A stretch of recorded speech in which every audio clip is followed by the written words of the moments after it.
अस्सलाम वालेकुम नाज़रीन, मैं हूं M A Wajid. 7H news में आपका खैर मकदम है।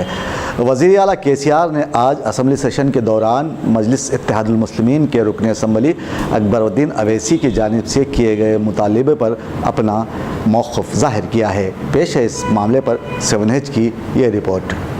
मजलिस इत्तेहादुल मुस्लिमीन के रुकन असम्बली अकबरुद्दीन अवैसी की जानिब से मसाजिद के इमाम हज़रात और मौज़्ज़न को तनख्वाहों की इजराई मामले पर ऐवान में आवाज़ उठाई, जिसका जवाब देते हुए वज़ीर आला KCR ने कहा कि इस मामले पर हुकूमत गौर व खौस करेगी और मुस्तक़बिल ख़रीब में आइमा, इमाम और मौज़्ज़न हज़रात को तनख्वाहों की इजराई अमल में लाई जाएगी। आज सेशन के आगाज़ के साथ ही KCR ने अकबरुद्दीन अवैसी के हाँ में हाँ मिलाते हुए इस मसले को पसे पुश्त डाल दिया और लोग सोचने पर मजबूर हो गए कि 12% तहफ़्फ़ुज़ात का वादा अब पूरा होगा या नहीं। मैडम डिप्टी स्पीकर गौरवनीयुलु अकबरुद्दीन ओवैसी गारू,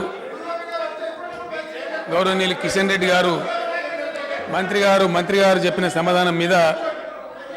సమాధానం మీద వారు ఒక క్వశ్చన్ రేజ్ చేశారు.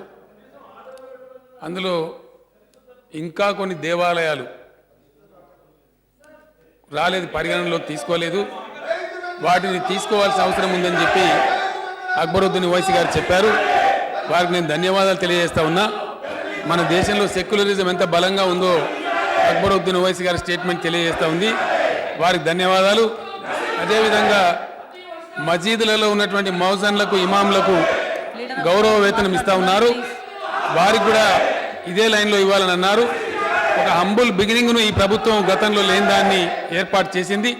ముందు దశలో తప్పకుండా వారి సూచనను పరిగణలోకి తీసుకుంటామని మనవి చేస్తా ఉన్న అధ్యక్ష. అదేవిధంగా గౌరవనీయులు బీజేపీ శాసనసభాపక్ష నాయకులు మిత్రులు కిషన్ రెడ్డి గారు కూడా అర్చకులకు వేతనాలు ఇవ్వడం ముదావమని తెలియజేశారు. వారికి ధన్యవాదాలు. అదేవిధంగా మిగతా దేవాలయాలు కూడా పరిగణనలోకి తీసుకోవాలని వారు కోరినారు. తప్పకుండా ఇప్పుడు ఒక హంబుల్ బిగినింగ్, గతంలో ఎప్పుడు ఏమాత్రం కూడా లేని దాన్ని ప్రభుత్వం ప్రారంభించింది. సౌర్యంతో ఈ కార్యక్రమాన్ని తీసుకున్నాం. ఈ శాసనసభ సమావేశాలు ముగిసే లోపే తప్పకుండా ఇమాం మౌజన్ల గురించి కానీ, మిగిలిపోయిన దేవాలయాల గురించి కానీ శాసనసభ్యులతో సమావేశం ఏర్పాటు చేసి తప్పకుండా ఆ విషయాన్ని ప్రభుత్వం పరిశీలిస్తుందని నేను గౌరవ సభ్యులకు తెలియజేస్తా ఉన్నా అధ్యక్ష.